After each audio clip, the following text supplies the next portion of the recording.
नमस्कार, मैं बाबा अनिल मजूमदार। आज जो मैं वीडियो दे रहा हूँ, आप तो जानते मैं आज का ऑनलाइन दीक्षा दे रहा हूँ। बहुत सारे मेरे शिष्य हो गए, उनमें से एक शिष्य जो मदन संपुई, जो कि धंधा एक क्षण की साधना कर रहे थे।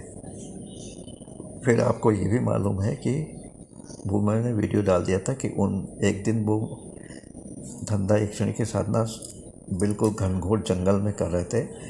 अचानक भेड़ियों के झुंड ने उन्हें घेर लिया। उनका जो है हाथ बिल्कुल चबा के वो कर लिया। 2-3 महीने वो हॉस्पिटलाइज रहे, अपने काम पे नहीं रहे। बिल्कुल बहुत बड़ी बुरी स्थिति हो गई उनकी।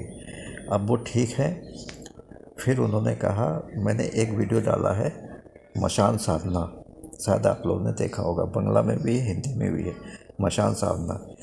उसमें जो कब्र के अंदर जो मुर्दा लेटा होता है उसी को जगाना होता है, वो आपके वश में हो जाता है और वो करता है। उनको ये साधना बहुत पसंद आई। उन्होंने हमसे अनुरोध किया कि गुरुजी मैं ये करूँगा। मैंने कहा करो, मैंने आज्ञा दे दी।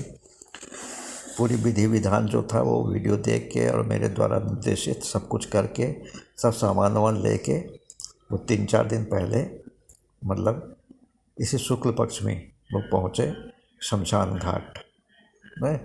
शमशान घाट उनके गांव में ज़रा जंगली इलाके में था, जंगल जैसा था।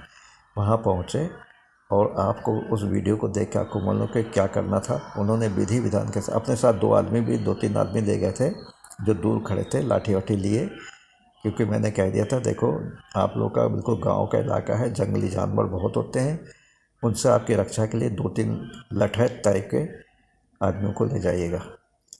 तो वो हाथ में उड़द के दाने लेके मंत्र पढ़ते, सावर मंत्र था, सावर मंत्र पढ़ते हुए वो एंटी क्लॉकवाइज, मतलब जैसे घड़ी की सुई चलती है 12 से आती है ना, फिर उसमें 3 पे आते हैं, 3 से 6, 6 से क्या कहते हैं 6 से फिर जो होता है उसमें आता है 9, और 9 से फिर 12 पे आता है। ऐसा आता है ना, एंटी में आता है कि मतलब आप नीचे 6 से शुरू करेंगे तो 6 से जो है 3, और हाँ 6 से 3, 3 से फिर 12, और 12 से जो है क्या कहते हैं 9, 9 से फिर 6।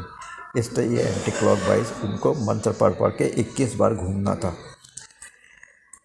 अब सब कुछ ले जा चुके, सब कुछ उन्होंने विधि विधान से शुरू कर दिया, अपना पूरा अनुष्ठान शुरू कर दिया।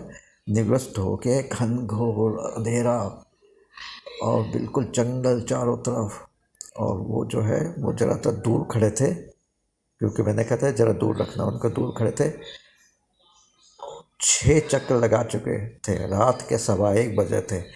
अचानक क्या हुआ कि एक काले रंग का बिल्कुल भयंकर कोबरा, या क्या मैं फ़ोटो दे रहा हूँ आप लोग पहचान बताइए है क्या। वो तो कहते हैं कि बंगाली में उसे शंखचूड़ कहा जाता है, मुझको मालूम नहीं। अत्यंत भयंकर होता है, काट लेने से आदमी जीवित नहीं बचता। वो सरसरा के इनके पैरों के पास आया और पैरों के पास से आके आगे निकला। फिर उसके बाद वो जो बिल्कुल एकदम से खड़ा हो गया 8-10 इंच, और फुफकार मार के इनके पैरों की तरफ काटने के लिए दौड़ा। और तभी उनके साथ में जो खड़े थे उनकी निगाह पड़ गई, और उन्होंने जो है मतलब उनको सावधान किया, मदन संपुई को। और उस जो भयंकर काले रंग का सांप जो उनको मार डालने के काटने के इरादे से आया था, उसको उन्होंने लाठी डंडों से पीट के मार दिया, जिसकी फ़ोटो मैं दिखाऊंगा। उसके बाद जो है उनके साथ जो आए थे, उनके रिलेशन में थे, उन्होंने कहा मैं यहाँ पर आपको अब नहीं पूजा करने दूंगा, है ना, आप चलिए। उनको ज़बरदस्ती घर ले गए। अधूरा रह गया मशान साधना। वो घर आए, फिर उन्होंने जो है फ़ोन से मुझे संपर्क किया, मुझे वीडियो भेजा। मैं उस सांप का और जो है अपने शिष्य का मदन सुंबुई जो है क्या कहते हैं, जो मशाल साधना करने गए थे, लेकिन मतलब पहली बार में सांप ने उनको इतने भयंकर रूप से डरा दिया कि कहिए नहीं। मैंने तो उनसे कहा देखिए सांप नहीं, सांप था, लेकिन जिस आप कबर के पास खड़े थे वो कोई भयंकर आदमी था जो कि बेमौत मरा था, उसको कबर में दफना दिया गया था, है ना। और जो है वो आपके 6 बार के मंत्रों से ही वो एक्टिव हो गया, लेकिन चूंकि वो किसी के वश में नहीं होना चाहता था, वो वहीं पर सांप निकल रहा था, उसके शरीर में वो प्रवेश कर गया और आपको डराने के लिए वो आपके पास आया, लेकिन आपके आदमियों ने मार डाला। ये मुझको भी बहुत दुख है। मैं सर्प मित्र हूँ, सांपों का बहुत अच्छा दोस्त हूँ, और मदन सुंपई जो है वो भी मारना नहीं चाहते, लेकिन उनके साथ के लोगों डर के मारे कि कहीं मदन सुंपई कोई नुकसान ना हो जाए, उसको मार दिया। मैं आशा करता हूँ कि तंत्र का मार्ग जो है वो भी वाम मार्गीय साधना बहुत ही कठिन होती है, विशेषकर शमशान साधना करने में। भूत प्रेत, चुड़ैल, डाकनी शाकनी सबका बहुत ही प्रकोप होता है। अतः वाम मार्गीय साधना करने से पहले एक बार सोच लें कि आपको साधना करनी है तो करनी है। अब उनमें डर, देखिए डर तो बैठ गया, वो फिर करना चाहते थे, और वो भी इसी क्या कहते हैं, मतलब ये दशहरे के समय चल रहा ना, विजयदशमी के दिन। मैंने उनसे कहा यदि करना चाहते करो, अन्यथा जब बिल्कुल मैं आज्ञा दूँ तब करो, है ना। उन्होंने हमसे दशमी के लिए आज्ञा मांगी, लेकिन मैं अभी उनको आज्ञा नहीं दिया है। मैंने कहा तुम धंधा यक्षिणी कर रहे थे, उसकी जगह तुम धंधा यक्षिणी का पूजन अपने घर में करो। जब तुम्हारे मन से बिल्कुल डर निकल जाए कि हाँ हम करेंगे, तभी उस मशान साधना को करना।